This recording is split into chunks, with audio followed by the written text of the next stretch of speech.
Oh, it's on legal to do it. It's legal to do it that way. Bro, I don't like you, bro. I just wanted to make sure I knew who I was messing with here. I try to stay within corporate lines, stay within corporate borders, but I see you breaking the rules. No, I'm good to go. We're good to go. How you feeling, man? Chiefs coast to coast. We'll get into it here in a second, but FS1's Mark Gunnels is here. If you're rocking with us on the visuals, the camera version, the video version. How you feeling, FS1's Mark Gunnels? I'm feeling good, man. It's Wednesday. I feel like this week is going by really slow, though. This is a game I'm really excited about. This is the last game of the regular season that I think is going to have this much built up hype, right? Because you got the Broncos twice, you play the Raiders again. Who else? Houston. Maybe the Seattle game may have a little something there, depending on where Seattle was at that time. But there's no doubt, considering what happened last year, there's a lot of built up tension in this one, as we saw on the timeline about 30 minutes ago. I'm trying to share the link now. Yeah, I am too. That's why. For those that are rocking with it. I thought it was the betting thing. I thought I had gotten you. But no, I didn't get you. Yeah, I mean, I'm looking up now and I'm like, we got Christmas trees up already. I mean, Thanksgiving is over. We round in that fourth quarter. It's past fourth quarter. Like we got a couple minutes burnt into the fourth quarter now. It's only a few weeks left in 2022 at this point. Yeah, man. This year's, where's the time gone? I can't believe we're already in week 13. You kind of get excited. You're like, I can't wait to the playoffs. But then at that point, then you're like, wow, pretty soon it's going to be no more coast to coast for a minute. Because whoa, don't say that. Hopefully we'll be on the West Coast closing it down for this year. Guys. Just a joke, Pete. Don't take it too seriously, all right? I got to pay rent out here in California. That's funny. Mark Gunnels is on the West Coast. Aaron Ladd up here in the Midwest, but I'm from Atlanta originally. That's East Coast. Are you from Atlanta? Chiefs coast to coast. I do like you, right? I play both sides when it's convenient. Like when something's gonna work out for me, I'll pick Atlanta. When the Chiefs are balling, I'm a kid from KC, and right now the Chiefs are balling. And we'll talk about that later in episode 34, 35, 34. Here we'll preview Chiefs versus Bengals, an AFC Championship game rematch. Bet the house, all of those favorite things. We'll recap that, or we'll preview that as well as recap the Chiefs' last action against the Rams. A new addition to the Chiefs running back room. We'll talk how Melvin Gordon impacts what Kansas City wants to do in the run game. The Chiefs being pulled out of prime time. Never thought I'd see the day of that, but we'll talk why. And then, of course, we'll get Mark's picks. He's red hot right now, so you want to stick around for those. Mark Gunnels red hot in Vegas. But let's start off how we start off every episode, and that's thanking y'all, the fans at home. The fans, the audience, the family, whatever we want to call y'all. We love making y'all part of the show. Anytime I'm out and about, people are like, yo, where's Mark? Where they expect us to be joined at the hip. Appreciate y'all rocking with us. We got a question. Leave it in the comment section wherever you're rocking with us. Your voicemails. Check us out on the voicemail line, 816-514-1267. We want to hear what y'all are thinking about these Kansas City Chiefs, now 9-2. Let's jump into our game recap, man. Why not? Mahomes avoids. He's a magician. Chiefs recap. I think you called this one from the jump. You're like, this is not going to be competitive. This is not going to be exciting. It damn sure wasn't exciting. I mean, I got there in the third quarter, and I was like, bro, just end this. And it looked like the Chiefs weren't excited to play the game, Mark. Yeah, I mean, and to be honest with you, I thought it was going to be a little bit worse than what it was. I had to sweat the cover there at the end. We'll get to that a little bit later. But, yeah, it was a little dicey there for a second. But, the game really came down to this. The Chiefs were moving the ball pretty much at will, but the red zone, that's where they couldn't punch it in. They had to settle for field goals. And, there may be a little something there as far as, you got a big game next week. You don't want to show too much against the Rams. Keep it a little vanilla. I mean, they did try that trick play, though. How about that one? At the 10-yard line, I mean, that was like, did you really have to do that right there? That was kind of questionable, to say the least. But, Obviously Mahomes had that weird interception in the end zone. As he mentioned in his presser, he always has that one mistake that he has every single game that he wants to eliminate from his game. So that was that one right there. Unfortunately, it happened to be in the red zone. So yeah, a lot of blown opportunities to make this game even uglier than what it was. But obviously, there was no real threat of the Rams winning this game. I mean, bless the quarterback's heart, Bryce Perkins. I mean, he really had no chance at all. The game plan was very, very vanilla. Obviously, Sean McVay had no trust in him airing the ball out at all. I mean, at one point, he had 30 passing yards. I think it was in the third quarter at one point. So, the threat of them not scoring kept the Chiefs where it's like, okay, we can kind of be a little comfortable offensively because you didn't need to have to score 30, 40 points to win that game. I mean, you only needed 13 to be honest with you, but they only scored 10. So yeah, I'm not going to take too much from that game, but the red zone inefficiency is a problem. And I would imagine against a better opponent, maybe the play calling is a little bit more advantageous for the Chiefs moving forward. Yeah, Chiefs defeat the Rams 26-10 in that Week 12 matchup. 437 total yards of offense for Kansas City, and it didn't seem like that at some points in time. I even tweeted after the game, felt like they were sleepwalking at some points and still came home with 26 points. Mahomes goes 27 for 42, 320 yards, touchdown, and that interception. Isaiah Pacheco, 22 carries, 69 yards, and a touchdown. Denise Scott is rocking with us here on Facebook. She says she's loving Pop Pacheco, and he found the end zone in this one. Also, 3 sacks for the Chiefs defense in this one. Your first career for Brian Cook, and your first full career. You got to add that because he got a half a sack previously. This is George Karlaftis. Who gets the first full one in this one. I wrote down 2 notes from Chiefs Rams for a major recap. The red zone concerns, which you touched on. Kansas City goes 1 for 6 in the money zone in this game. Some weird stuff. A lot more third downs than I was expecting. Usually when KC gets into that money zone, especially when we're talking about not just the 20, but within that 10, when they're like on the 5-yard line or something, I don't expect them to even get to third down. They get to third down and then don't convert. They come away with 2 field goals the first 2 times. Pacheco was the one time they converted. And like you said, a tougher team, you would like to see that conversion rate higher in the red zone. I don't like to see the cute stuff. If Travis Kelce's working, if he's doing what he did to Jalen Ramsey to get the 39-yarder, I stick with what you got. Stick with what got you there. Go over the middle, go to drag, or do the little rub routes or do the fade. Like, give me stuff that we've seen work before. And I think it was just a little too cute at some points for Kansas City. And then I wrote state of special teams down. We got to talk about this. This is maybe the 4th or the 5th pod in a row that we've mentioned Kansas City's special teams unit being an issue. It's Sky Moore fumbling or muffing, whatever you call it, his 3rd punt this year. I don't want to see him back there anymore, Mark. I want to see something else. I know that they had some faith and some hope that he would possibly be the guy that not after doing it in college or after not doing it in college, maybe picking up that skill in the pros. It has failed through 12 weeks, and Andy Reid kind of took that on the chin. Yeah, I mean, we've been talking about this far too long for my liking. We're in week 13, and we're still discussing Sky Moore returning punts. When he, like you said, he never did that in college. They drafted him in the 2nd round, not to be a punt returner. He's a receiver.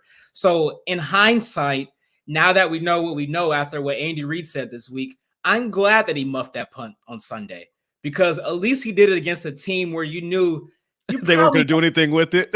You weren't going to lose anyway, right? Like if he did it against like the Bills or something like that, I wouldn't probably say this because that game was really never in danger. But if you're going to do it for the last time, let it be that game. And apparently that was the final straw, and I'm okay with that. I threw a party. Aaron. I was actually about to invite you to my party. That's how excited I was that Sky Moore is not returning punts anymore. I popped some champagne, and I'm relieved. You're wrong for that. Relieved. You're wrong for that. It's okay. But you know what? And I know Sky is a competitor, and he wanted to perfect that craft. He took on the challenge, even though he's never done it before, and I understand that. But deep down inside, Sky Moore knows it too. I am not here to return punts. I am here to be a receiver. That is what they drafted him for. That is what he's best at. And I get it in this game because you didn't have Kadarius Toney. You didn't have McCole Hardman. So your options were pretty limited as far as punt returns. But you saw when they brought in Justin Watson to do it, he caught the ball very comfortably. Now, I'm not sure if he's going to get you some yards, but at least he's going to catch the ball. I can at least feel very confident in that. The way he did it, he looked very, very composed. So if those guys are out again this week, we know McColl's going to be out. Kadarius Toney most likely is going to be out. Put Justin Watson back there. I'm okay with that for now. Kendall Turner is rocking with us on YouTube, has a couple things that I've seen from Chiefs Kingdom on Twitter. Says we need to fire Tobe. Sky Moore is a receiver. He's always trying to use everyone. I'm tired of him. Dave Tobe's not going anywhere. Andy Reid kind of voiced his or cast his vote of approval or whatever you're saying, backing his guy to say, you know, Dave Tobe's one of the best in the business. We flubbed up on this one. This was obviously not something that we were hoping to happen. We saw the skill set, thought that it could work. And like you said, through 13 weeks, it hasn't worked. So he's not going to be the guy going forward, whether it's Justin Watson, whether it's Kadarius Toney, it's going to be someone else. These numbers off Twitter, Sky Moore only averaged 6.1 yards in the 14 returns he did actually catch. In comparison, second-year wide receiver Kadarius Toney was 11.6 yards per punt return in 38 games. That was in college. You like to see him when he gets healthy, get in that mix as well. But the special teams, and it's not just the muffed punt, man. I mean, they had a fake punt that got pulled off in this game as well to go along with the special team snafu that we saw in Indianapolis. There's been the inconsistencies in the kicking game. The one thing, and I know we weren't expecting to lead the first 15 minutes of this podcast with special teams talk, but Tommy Townsend's looked extremely improved, and I think he leads the league in punt average. Somebody check me on that, but he's up there in the top 10 for sure. The special teams has needed work. And once again, I know it didn't bite you in this game, but it reared its ugly head in knowing that at some point it needs to be addressed. And I know it's a lot of young guys. Andy Reid talked about that, you know, young guys playing a factor and the roster being turned over specifically in that unit. But it worries me, man. It worries me because now the games start to get more and more important. Well, let me give a little flowers and be fair here. I did make a statement 3 weeks ago that I need to see 2 straight clean games for Harrison Butker. He's gave me 2 straight clean games. Absolutely. Against the Chargers, made every extra point, every field goal, did the same thing against the Rams this Sunday. So is it fair to say, because we had a big discourse about him and, you know, people were worried. I think we could say he's back now. Do you feel comfortable saying that after 2 straight clean games, or do you need to see more? Well, he's already said, you know, I'm not going to be 100% this year. So for me, I'm encouraged, but all it takes is one miss for the narrative to be completely flipped on its head, to be like, all right, he had those 2 clean games right after Thanksgiving. But, you know, in January and February, when you really need him to split the sticks and give you 3 points to stop momentum or stop the bleeding or whatever, those are the kicks that really matter. This, to me, will be the bigger test, right? Like, this is the game where you could say, oh, we really want this one. This is a team that embarrassed us at home last year. We heard all offseason about them smoking the pack and whatever. Now Harrison Butker, go out there and give me a tough 3. Give me a deep 3. Give me one where it's like, I can really feel like you're back. Games against the Chargers, and while they don't win that Chargers game without him, I agree with you. I think it's important. Let's transition to something different because I want to get your take on this. And I thought this was very interesting. Not many people had this approach, but I did think it was one that stood out. It's from our buddy Sam McDowell in the Kansas City Star. And he wrote this in reaction to the Chiefs' 26-10 victory over the Kansas City Rams. And he kind of compared, the Kansas City Rams, the Los Angeles Rams. My goodness. Wow, we got 2 teams now? Stop it. He's basically comparing the philosophies in the front office, right? Like we heard the F them picks from the Rams after they won their Super Bowl and how they went about building that team. And he compared it to how the Chiefs have kind of built their dynasty here in Kansas City. The Chiefs, they secured a 10th straight winning season under Andy Reid with that win over the Rams. So to call it a dynasty in the regular season is no stretch. They've absolutely dominated the regular season under Andy Reid. And Sam McDowell writes this: in flashing neon lights, the Rams supplied a warning of what the future could become if you don't prioritize it. The Rams are a terrible football team, and in a terrible way, that not even a clean bill of health for quarterback Matthew Stafford and Cooper Kupp could solve. They're an injury-decimated 3-8, but still just 3-6 in games in which Stafford starts and 3-6 in games in which Kupp starts. Those injuries did not derail a season destined to end where it ended last year. The Rams were bad with them and even worse without them. You're out in LA, so you're our LA correspondent. You got the FS1 shirt on today. What do you see when you see? I mean, obviously, you see two teams head in different directions, but what do you see when you look at how the Rams built their team and their franchise, and how the Chiefs have built their team and their franchise? Yeah, I would much rather have the Chiefs approach, because here's the thing here. With the Rams, you sold all your draft picks pretty much. You don't have a first round pick this year, which you really could use based on how your season is going. You're hung strong on cap space right now because you got all these stars. You traded for Jalen Ramsey. Obviously, you got Stafford, the quarterback, which is something you needed. So I understand that. You got the extension with Cooper Kupp. You got Aaron Donald on a big deal. You brought in Bobby Wagner, all these big time stars, right? But the problem is those guys are a little older. They're not getting any younger at this point. And as far as building something for years to come, now you're in a weird spot.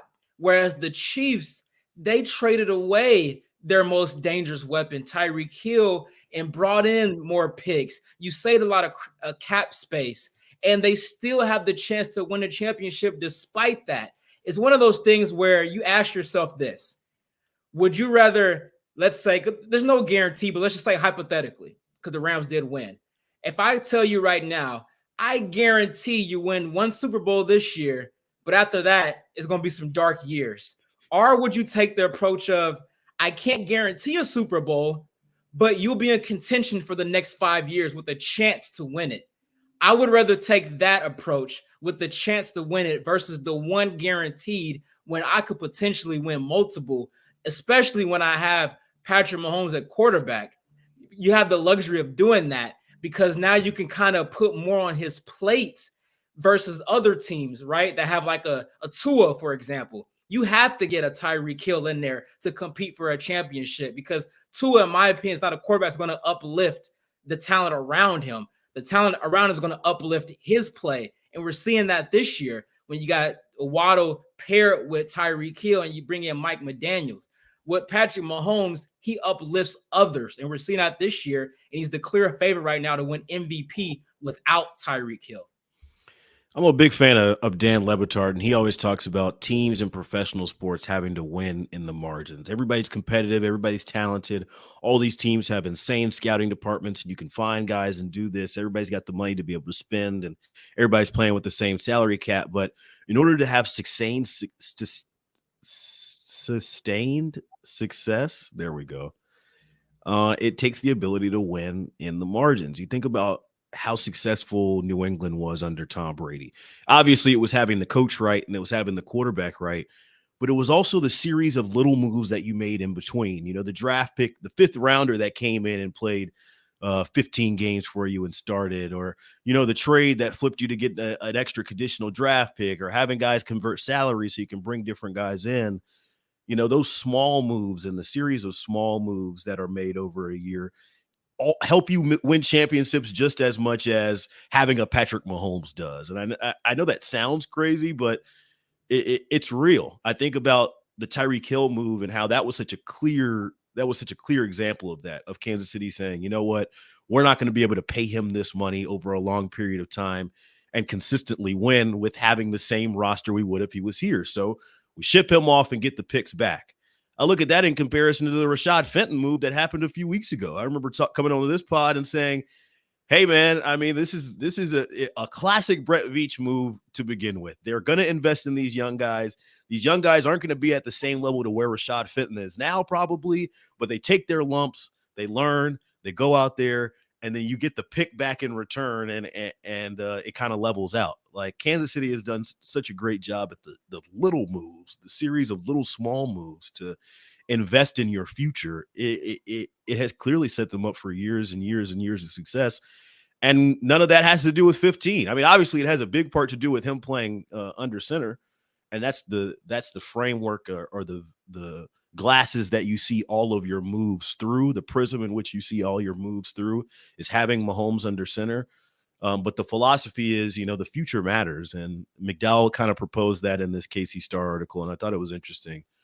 Looking at the Rams, who were and are still defending Super Bowl champions, not even really be competitive in this game against the Chiefs. Yeah, absolutely. And also, they have a lot of injuries as well, but that's another thing that's a part of it. You don't have the depth. When they're really top heavy like that and you go all in, you're not allowed the opportunity to have quality backups compared to the rest of the league that have a more balanced roster 1 through 50, right? But the Rams 1 through 22, when they're all healthy, offensive defense, they have one of the best rosters in the league without question. But when you got a Cooper Kupp that goes down, you got a Matthew Stafford that goes down. Obviously, they didn't re-sign OBJ, but he probably would have been on the team if he didn't tear his ACL last year. And things of that nature, you don't have the resources and the depth to make up for that when you have a very, very top-heavy roster from a salary cap standpoint. Couple things one last thing on the Rams before I jump into our comments, because it's active today. Appreciate y'all rocking with us on YouTube and Facebook. I see a lot of comments in here. Hop in the day. You knew when Sean McVay said we're leaving a locker open for Odell, that told me something right there that something was up, That's not something that normally happens in the National Football League. Like, if anything, you get cut, your locker that same day belongs to somebody else. Like, they have your number already on different uniforms. Like, the fact that they were leaving a locker open for Odell, I said, okay, there's more that meets the eye here, and they are in bad shape. Here's a couple comments I'm scrolling through here. This one made me laugh. Lil Rod says, I want to throw 100 on the Chiefs and I don't have 100 to lose. Should I do it? That's a Mark Gunnels exclusive. Stick around, maybe, because Mark is perfect his last 2 weeks. And if anybody's tailing you, man, I wasn't supposed to say anything. My bad. No, you're good. Shelly and Richie King chiming in. They say we should have 3 Super Bowls at this point with Patrick. I feel comfortable saying they should have 2. I think last year got away from them. I think if you beat the Bengals, I think you win that Super Bowl. I agree with that. Well, we will talk about our AFC Championship game rematch later in the show. A couple more points or a couple more grab bag items that happened in the Chiefs Kingdom world here on Chiefs Coast to Coast, episode 34, Arrowhead Pride Podcast Network. Who's the athlete that's wearing 34, man? Well, actually currently, Giannis. It's the Giannis episode. Is there a Chief wearing 34? I should have Googled that. Yeah, you got to Google that one. I should have looked at that one. Actually, I think I know who it is, and it might be a perfect segue into our next topic. Is it Melvin Gordon? Is Melvin Gordon? Oh, he is wearing 34, huh? It's Melvin Gordon. You did that on purpose. Wow. I did, yo. I'm just too good. Kansas City adding a little depth to the running back room. It is Melvin Gordon coming over.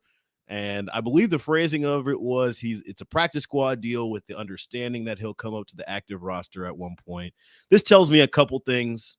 It tells me the Chiefs are playing the Broncos twice still. And despite how bad Denver still is, there is this thing called gamesmanship that you like to play in the National Football League. It may not necessarily be what we want to know about the Denver Broncos. It could be what do the Denver Broncos know about us and what are they telling other teams around the National Football League. I do not underestimate any sort of gamesmanship that happens in the National Football League.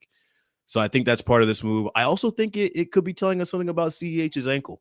For him to be as quickly out of the game, of the Chargers game as he was, as quickly placed on injured reserve as he was, and now for there to be a veteran running back come in and join the mix for Kansas City, I think it spells less and less of a role for CEH as we enter week 13 now. Yeah, I was going to go there. I think that is an underlining thing, right? Because obviously he's on an IR right now, but that injury, it's nothing to play with, man. And I'm not totally convinced he's going to be back after the 4 weeks. So I do believe that is insurance there. How about we saw a Rojo sighting this past Sunday? That was pretty cool to see, right? But I also believe, even for this week, you may see Gordon suit up because McKinnon didn't practice today. He has a hamstring strain, I believe. And you don't know, that's kind of a tricky injury. So don't be surprised because I don't see them just suiting up two running backs with Rojo and Pacheco. So you may see Gordon just as soon as this Sunday. But as far as big picture wise, I understand the fumbling problem that he's had. I think that's more mental than anything. I think when you get released from the Broncos, you're kind of sitting in a dark room. Well, I guess he was actually happy because he was on Twitter actually at a party. So he probably wasn't in a dark room. He was actually probably popping bottles somewhere on his way out of Denver, Colorado. But when you get that phone call from your agent, the Chiefs are interested, you kind of get a jolt of energy. I think, going from the Broncos to the Chiefs, that's a reinvigorating. Yeah. It's like a sign of breath air. Like, oh my gosh, I went from the gutter to now I'm in Beverly Hills. So I do think there is something to that there. And, he's a guy that despite the fumble issues, he's had a couple of flashes this year. And one thing that I think is really, really undersold on his game at this point in his career, he's really good in pass pro. He's a guy that you could put out there on third down and trust that he's going to protect 15. And he is really good out the backfield as a receiver.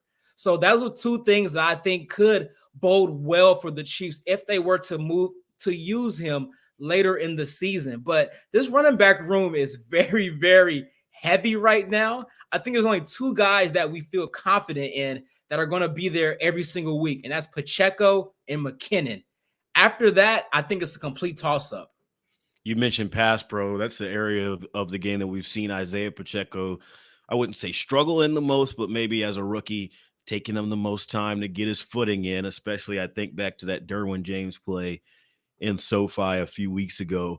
To me, with the CEH injury and McKinnon and now bringing Melvin Gordon in, the pecking order in this running back room is as clear as it's been this entire year. Isaiah Pacheco is your number one. He gets 22 carries last week for 69 yards. I believe that's the most for a Chiefs running back this year.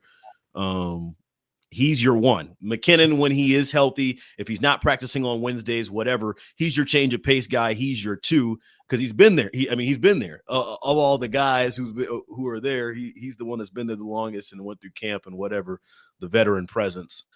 And then the pecking order is natural from there. Ronald Jones moved up from the practice squad to the active 53-man roster. He'll be there as long as CEH needs to be on injured reserve and until that works itself out.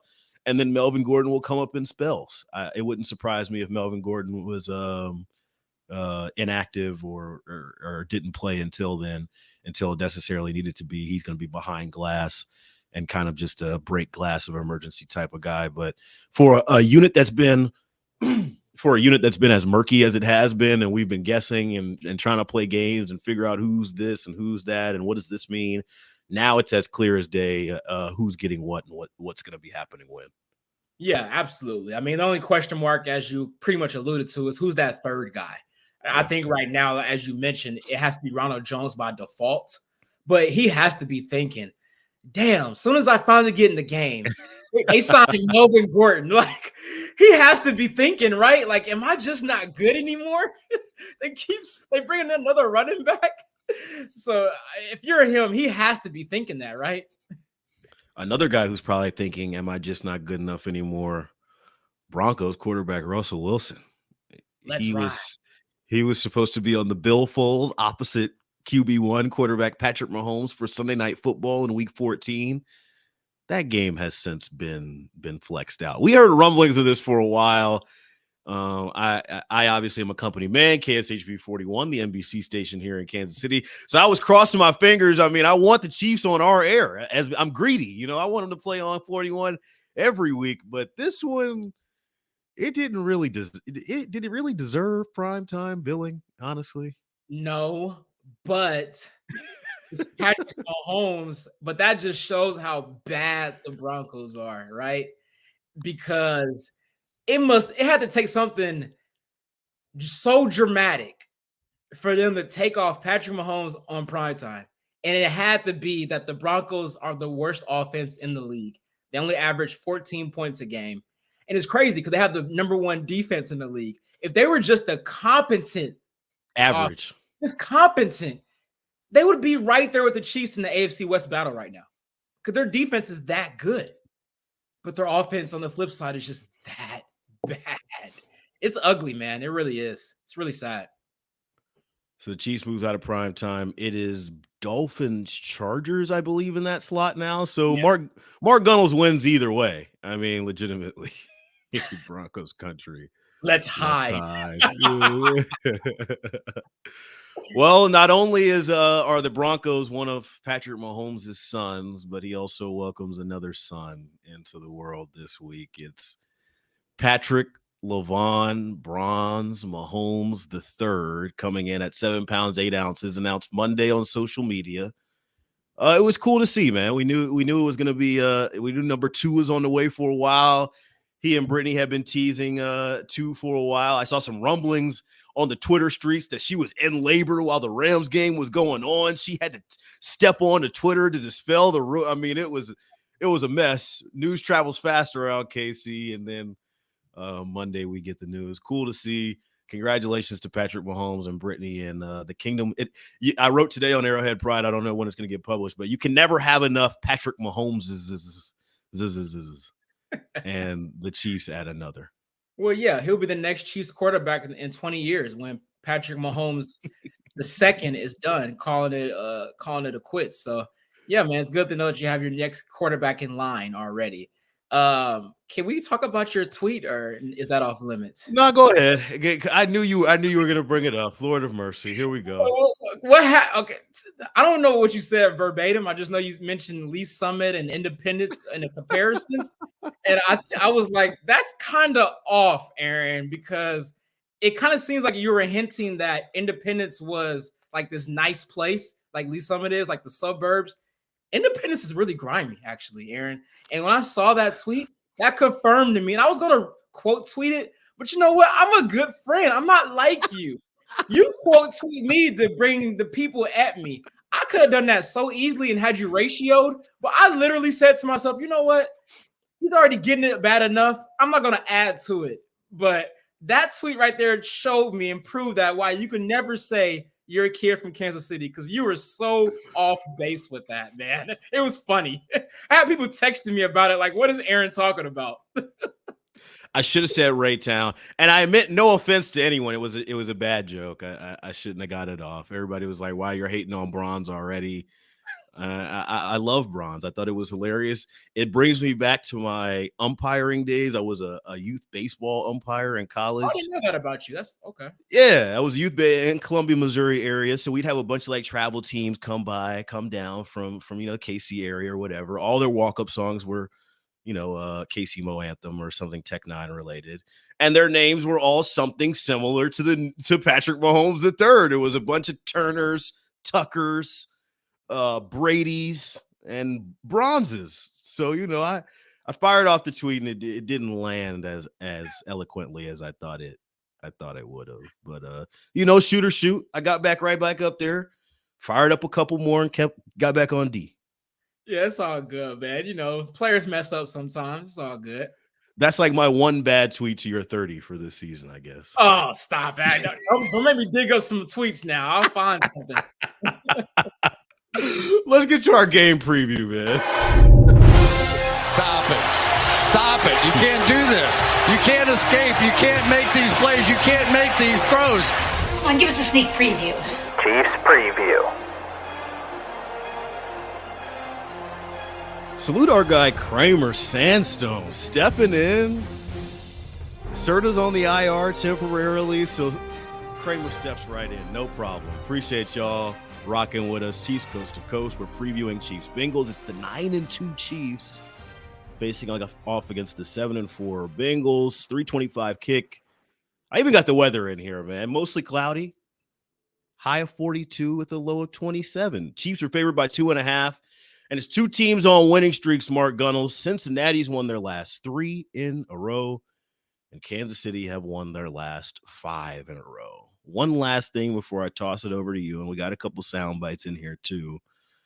But I think it's interesting. You always talk about the Chiefs being the perfect elixir for players who are on the training table. You know, Mr. Miyagi, he goes over into his suitcase. There's Band-Aids and, you know, little gauze and a little Neosporin.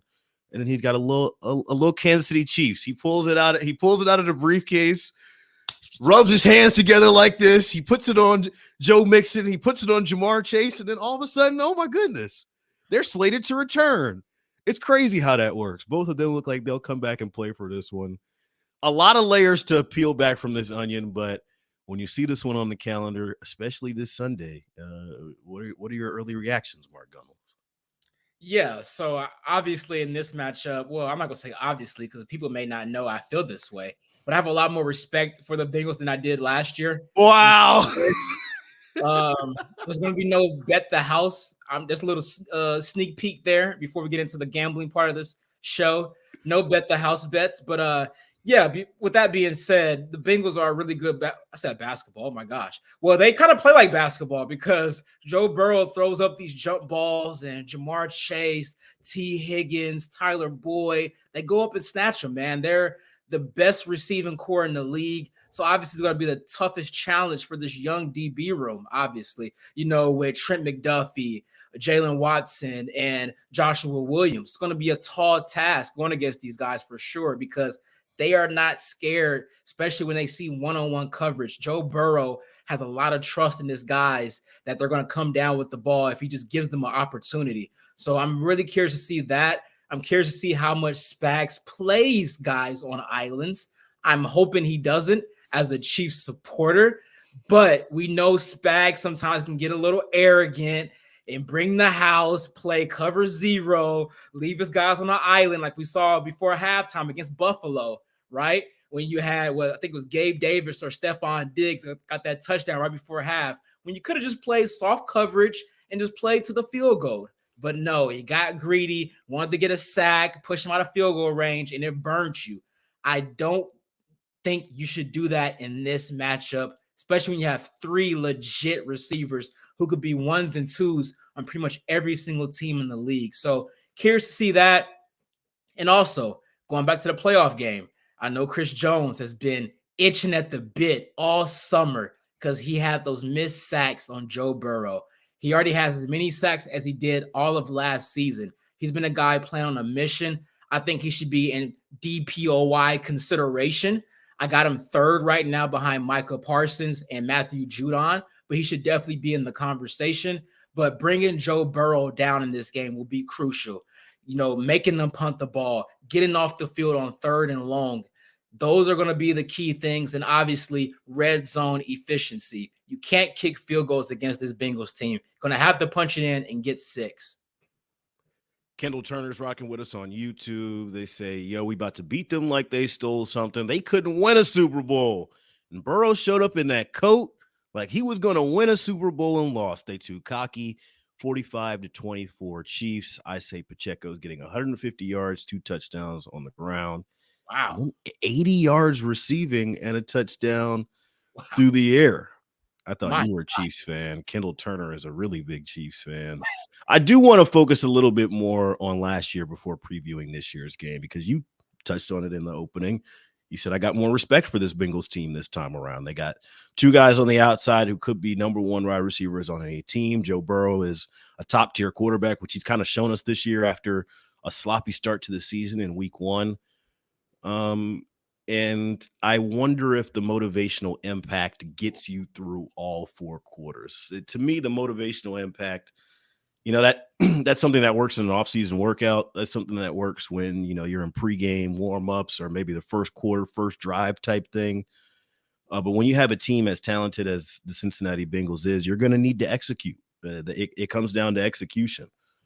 And point blank, Kansas City didn't execute in the second half last year. They were the better team through 3 quarters and still ended up losing the game somehow. The players touched on this today, the motivational impact of the game. Let's start with Andy Reid's bite because he kind of sums up the mood of the locker room. He was asked, hey, how often do you all look at this game? And when you do look at this game, what do you think about it? Or what are some of the long-term lessons you take home? I missed a sack. Bolton said he had 2 interceptions that he dropped. I look in the mirror and I go, there are some calls I would have liked to have had back. Right? I mean, so everybody has that. As long as they're willing to admit it, you have a chance to get better. And that's kind of the thing you try to do. Thought it was open and honest from Big Red right there. He feels like he could have done better. Patrick Mahomes feels like he could have done something better. Chris Jones missed the sacks. He feel like he could have done something better. Ultimately, this is emblematic of Kansas City's culture. There's no finger pointing. There's no nothing. Nobody played their best in that second half. And though they were the superior team, as we've said right after that game immediately on this platform, and we're saying again before they match up here again in week 13, that they're the better team this time. Not always the best team wins. All it takes is a collection of mistakes, and it seems like they're pooling together on, hey, we're going to use that as motivation to execute better. Yeah, in games like this, it's all about situational football. It's what it comes down to. And I think that's what Andy Reid was alluding to when he said he could have done better. In the second half of that Bengals game, the Cincinnati was dropping 8 guys in coverage, and the Chiefs stopped running the football. Makes no sense at all. They were averaging 5-6 yards a pop, totally went away from the running game. They asked Patrick Mahomes to play hero ball, and they didn't get the job done. You have a turnover here, momentum shifts, the crowd gets a little out of it. They start sitting on their hands, and you could feel it. You were there. I'm sure you could feel it inside of Arrowhead, especially when Mahomes had that interception. That's kind of when the game turned, and they got the touchdown, and they tied it up on the 2-point conversion. At that point, you were like, uh-oh, we're in trouble. And it's all because they didn't run the ball.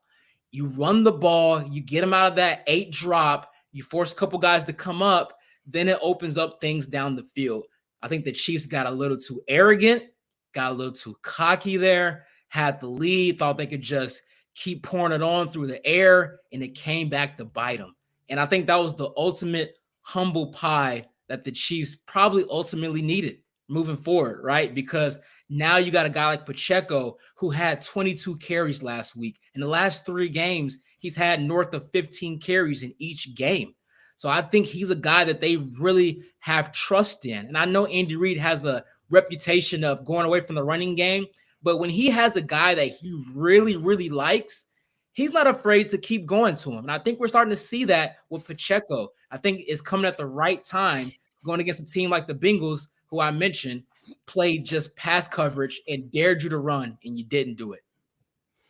We talked about Chris Jones kind of using that Miss Joe Burrow sack as motivation. So let's move forward now to Cincinnati this year. I talked about them being a hot team. They won their last 3 in a row, but really Cincinnati has been hot a little bit longer than that. They've won 5 of their last 6. The wins coming against the Saints, Falcons, Panthers. Not a great division there. And then wins against the Pittsburgh Steelers and the Tennessee Titans. They're scheduled the rest of the way, and I'll mention this quickly, the toughest in all of the National Football League, and that includes playing the Kansas City Chiefs at home this Sunday. They're a hot team. They're a team that can beat you in a variety of different ways, and more importantly, they're a team that Kansas City not only sees this week, but expects to see again going forward. Here's Patrick Mahomes on the challenge that is the Cincinnati Bengals. Defense, a really good entire unit of defense. They're well coached. I have good players at every level, and they've played together now for a long time. So they do a great job of passing off stuff and zone coverages and man coverages, knowing where the other guy is to help. And so, I mean, they're a well coached unit. We know it's a great challenge for us, and we're just gonna go out there and try to execute at a high level. And it'll probably be a lot of tight window throws, and guys are going to have to make plays. And that's what happens when you play a great football team. It's just going to be a tightly contested game. When Patrick Mahomes says he expects a tightly contested game, you need to listen to him. This one's going to be closer than many people think, Mark. Yeah, I mean, it should be in theory, right? But I will say this. I'm not predicting a blowout. I'm not going there, so don't get me on my high horse. But there's been a couple games this year, especially the high marquee games, minus the Chargers, because, you know, division games, just a little different. The Bucs game, that was a blowout. I know the final score said they won by 10, but they really dominated that game. I'll give you that one, yeah. The Niners game, they won that game by, 20? So that wasn't the marquee game, Mark. The Niners wasn't the marquee game? No. They were the top-rated defense in the league. That's a marquee game. Come on. People are any game. I guess the bearing is anytime Patrick Mahomes is playing somebody that's not named Russell Wilson, it's a marquee game. So, I mean, like, But anyway, my point is, though, they also seem to play better on the road. I don't know what it is. I think it's more of a us against the world mentality. You know, you have the whole stadium booing you and going against you. At home, you may be a little comfortable. You know, you can hear Patrick Mahomes' cadence very clear. I know Aaron Ladd can hear on the sideline very clear. 180. Go. You can hear all that really clear at home, but on the road, you can't hear all that. You know, you got to use your signals and all that stuff. So I think there's something to that. And I think they really embraced that challenge going on the road and just silencing the crowd. So, but with all that being said, I do expect it to be a close game. And the Bengals, like I said, they have my respect. This is a very talented team, not only offensively, but defensively as well. We don't talk about that as much. They got DJ Reader back in the middle. He's a run stuffer. He's a big boy. You got to probably put 2 guys on him. You got Trey Flowers. They're probably going to put on Kelsey, who did a pretty good job on Kelsey, especially in that championship game. He only had 35 receiving yards. He did have a touchdown in that game, but they neutralized him pretty well in that game. And then you have other guys as well, like their rookie. I like him a lot. The rookie corner, I can't think of his name right now, but he's a really good ball hawk. You like him a lot, huh? Yeah, Taylor Britt. Yeah, Cam Taylor Britt. CTR, that's his name. Yeah, don't play me. I know his name. But yeah, man, they have a lot of guys. They fly to the ball. Their philosophy is, though, they're going to give up a lot of yards, but they're going to bend but don't break. When you get in the red zone, that's when they really want to buckle things up, kind of like the Chiefs, right? So the red zone on both sides of this game is going to ultimately decide who wins it. Red zone important. One more pit stop before we go to Vegas with Mark. It is some potential bulletin board material. This flew in last minute. This flew under the radar. It's from Chief Safety Justin Reid talking in the locker room. We record this pod on Wednesdays at 6. Love to have you here on Arrowhead Pride Podcast Network. But Justin Reid asked in the locker room about this Cincinnati matchup. Obviously, he didn't play the last time they were around. He's a new addition. This is what he had to say about the matchup. Like some of the missed tackles, explosive plays, a lot of it's going to come down to making the play on the ball, you know. And they have 88 Higbee. No, it's not. Higbee was with the Rams. What's his name? Not Higgins. It is Higgins. Yeah, it's Higgins. Higbee and Higgins. They're going to have him back. He's a very talented receiver too. More of a finesse type of guy. Not the best blocker. I'm going to lock him down. You know, straight up. So, you know, we're going to have to come out of the game, like I said, play our best game and go out and do it. So I want to correct Justin Reid before Mark Gunnels gets the runway here. He was actually talking about Hayden Hurst, Falcons legend. He's come back on Twitter. Yeah, Hayden Hurst is a Falcons legend. I want that record to be shown. USC grad as well. That's South Carolina, not Southern Cal for you LA folks. He was talking about Hayden Hurst. It has since kind of clarified his remarks on Twitter, but Jamar Chase jumped in and said, let's put some money on it. Even mentioned that it would be light work for him going up against Justin Reid. So there's some smoke already. It's Wednesday, and there's some jabs and some bulletin board material, and Mark Gunnels is smiling from ear to ear right now. He just loves it. Yeah, man, this type of stuff gets me giddy, man. I love it. This is what it's all about. This is football, man. It's competitive. And, you know, I don't love Justin Reid doing this. Let me say that, to be honest with you, because he's not going to be the one having to guard Jamar Chase. And Tyler Boyd even commented as well on Twitter also with some emojis. I'm not sure exactly what he meant, but basically he was talking some trash as well. So, you know, a lot of stuff's going on here. But he's putting it on a lot of heat on those rookie young DBs, because now you got Jamar Chase fired up. You got Tyler Boyd fired up. Wow, Justin Reid's not even going to have to guard neither one of those guys. Now, like you said, he was talking about Hayden Hurst, and he probably will see some action on him as well. But it's all fine. I mean, it's football. It's competitive spirit. I'm here for it. At the end of the day, none of this stuff is going to matter beyond the first possession. After that first possession on each side, the game's going to settle in, and it's about execution, like you alluded to earlier. Because if you let your emotions get too much of you, you're going to do things out of character. you're going to get outside of the game plan. And that's when you can start messing things up for your team and being selfish. So none of this is going to have any bearing on the outcome of the game, but it's fun to see. It's fun for us to talk about. It gives us new material. And you know I'm here for it. Content is king. Doug Mueller chimes in on Facebook, says, coast to coast, I think this game was circled because of last year. Our defense has improved. Our cornerback play is better with D-line improvement, adding George. Secondly, Pat will come out firing. All right, we've dissected, we've talked about motivation, we didn't bet our house, so I guess it's time to go to Vegas, right? Place your bets. Oh, there it is. There it is. 2 touchdowns. Win by at least 2. Let's go to Vegas with Mark. This is where you're this is where you were birthed, right? Like this game, this moment, this is where your legacy was born. So first of all, have you been telling me? Tell people how hot I've been lately. Give me my flowers. Mark Gunnels went a perfect 2-0 for the second week in a row. He's 4-0 over the last 2 weeks, handing out winners on Chiefs Coast to Coast. That makes him 17 of 12 on the year, which, hey, man, I'm eating good off that Christmas tree. Thank you. Thank you, Mark Gunnels. I appreciate you. You're putting gifts under that Christmas tree this holiday season, and let's hope to keep it the same way this week. Last week, you had 2 picks under points total. Total points was 43. The Chiefs and the Rams combined for 36 points in America's Game of the Week. That's a winner. That'll win every day of the week. And then the spread, 13.5. I saw 12.5. I saw 14. Doesn't matter. Chiefs won by 16. And Mark is still smiling here on Chiefs Coast to Coast. So is it 2 picks this week, 3 picks? I'm not even going to give you a number of picks because you're so hot. If it ain't broke, don't break it. Mark, what you got for us? So I do have 3 this week. There we go. I got 3. I'm going back to 3. I feel comfortable in that spot now. So let's start off with the player props. I got 2 player props for you. I'm taking the over on total yards from Mahomes at 345.5. Not just passing yards, total yards. I think that's a very sweet number considering he could get that with passing alone. He could throw for 350 in this game. I wouldn't be shocked at all.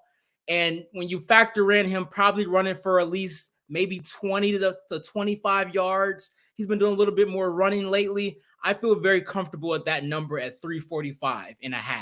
So I'm taking the over there. I'm taking the over on Travis Kelce yards, receiving yards at 81.5. You know, just the connection with him and Mahomes, they've been balling. I'm not going to ever take the under on Kelce at this point unless it's just a ridiculous number. So I wouldn't be shocked to see him get north of 90 yards, maybe close to 100 in this one. And on the spread, right now, I got it at Chiefs minus 2.5. I'm taking that. The number is too low for me to say money line. I think they at least win by a field goal. I just believe the motivation factor of losing to this team 2 years in a row. I think they have a better game plan in place this year, especially with Andy Reid saying he learned from his mistakes. I think they're more athletic in the secondary. They're bigger. They're more physical to match up with the receivers. So I think the Chiefs win this game. And at 2.5, I'm going to take that every single time. So those are my 3 plays. Over on Mahomes total yards, 345.5. Over on Travis Kelce receiving yards at 81.5. And the Chiefs to cover at minus 2.5. I'm done doubting you, man. I'm done doubting you. These seem like winners to me. He's red hot over the last 2 weeks. Mark Gunnels. We might just leave you in Vegas at this point. I mean, we might just send you on a one-way flight. You stay down there and don't come back until the Super Bowl. How about that? Hey, just tell me, man. I'm trying to make you eat too, man, so you can, you know what I'm saying, get more family things for your Christmas, you know what I'm saying, get some more gifts and things of that nature. So you don't got to go into your company checks, you know what I'm saying? Just extra money on the side. You know, I'm just Santa Claus, man. I'm handing out gifts, man. Happy holidays to everybody. Merry Christmas. Santa Gunnels is here. We'll see if he delivers on our next episode of Chiefs Coast to Coast. Before we wrap up here, we're checking in with the comment section. A very active comment section today. Shelly and Richie King have been rocking with us for a few pods now. They predict Chiefs defense gets 4 sacks and a turnover. We've been asking for KC's defense to be more active in the turnover game, and they've delivered back-to-back games with an interception for Nick Bolton. And 4 sacks is in the realm of possibility. I remember when 4 sacks last year, 4 sacks seemed like it was, I mean, you couldn't even, you would be happy for 2 sacks. Yeah. A very active defense for Kansas City. We have another comment. It's from Avinash Mirando. I hope I pronounced that correctly. Appreciate you rocking with us on YouTube. They say coast to coast, how good is Bolton? I'm never worried about us scoring. It's us defending that concerns me. Big Mahomes game coming to shut that Jalen Hurts MVP talk up. Love the show. Appreciate y'all chiming in. A lot of stuff there. I'll take the Nick Bolton part of it, and I'll let you take the MVP conversation.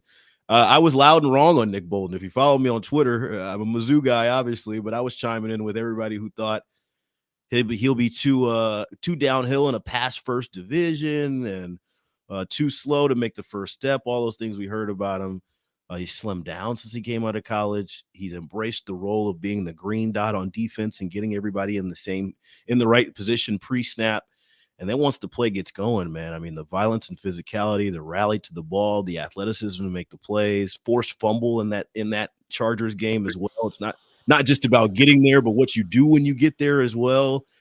I mean, Nick Bolton, Andy Reid said after the game that he's having an all-pro year, and he didn't say that lightly. He means it. Nick Bolton's been a star for the Chiefs defense. Yeah, and to the MVP part of that comment, I know you guys are probably watching these sports talk shows, probably on FS1. Maybe. Wrong side. There we go. Maybe on FS1, you're watching some shows, but you have to understand, we have to create talking points. It's too boring to say Mahomes is going to win MVP because that's the consensus. And if you look at the books, the Vegas books, that's what really matters. He's the clear favorite to win right now. I know Hurts had a good game last week against the Packers, but Mahomes is going to be in a marquee game. I know it's not national televised, but it essentially is, right? That late CBS, Tony Romo, Jim Nantz game, the whole country pretty much watches that game. So this is a big game for him to really, I think, put a stamp on the MVP race. Because after this game, the rest of the games after this, I mean, he's probably be able to stat pad a lot after this one. This is a good episode, man. We came back after the 30-minute pod. I'm still a little full from Thanksgiving and gave you an hour on Chiefs Bengals. How about that? Legit hour right here. Mark said I had to earn my check this week. I mean, geez. Yeah. I'm sweating, man. Chiefs Coast to Coast is out. Appreciate y'all.